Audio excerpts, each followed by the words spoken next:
In today's video, I'm going to teach you how to add pages within a page on Squarespace. If you've ever wondered how to create a layered or nested structure on your website, this guide is designed to make it simple and easy to follow. Whether you're a seasoned Squarespace user or just getting started, this step-by-step tutorial will have you organizing your site like a pro in no time. Let's dive in. First, ensure that you are logged into your Squarespace account and navigate to the Page section.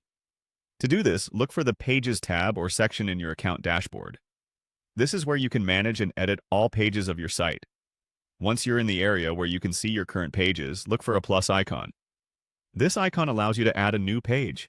It's typically located to the left of your site's navigation list, and it's your gateway to expanding your site structure.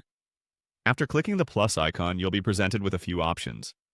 Here, you want to select the option that allows you to create a new dropdown. Dropdowns are a fantastic way to organize your pages, especially if you're looking to categorize multiple pages under a main heading or category. Next up is naming your new dropdown. This name will serve as the main category under which the new pages will fall, so choose something descriptive that encapsulates the essence of what this grouping will represent on your site. Don't worry if you can't get it perfect right away. It's always possible to change it later. Once you've named your dropdown, proceed by clicking the Add Page button. Clicking this doesn't finalize anything too drastic, so feel free to explore and ensure you're comfortable with your choices. Now it's time to add some content pages under this newly created dropdown.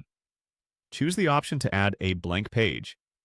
Starting with a blank canvas lets you tailor the page to exactly how you envision it, with the flexibility to add text, images, and other blocks as needed.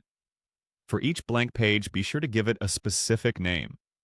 The name of each page will appear under the drop-down on your site's navigation, so clarity here is key. Select titles that are short but descriptive, giving your visitors an immediate idea of what they'll find when they click through. And there you have it. You've successfully added pages within a page on Squarespace, creating a neat and organized structure that's sure to make navigating your site a breeze for your visitors. Remember, creating a hierarchy not only looks professional, but also improves user experience by making it easier for visitors to find the content they're looking for. Keep practicing and experimenting with different structures to see what works best for your site. Happy creating!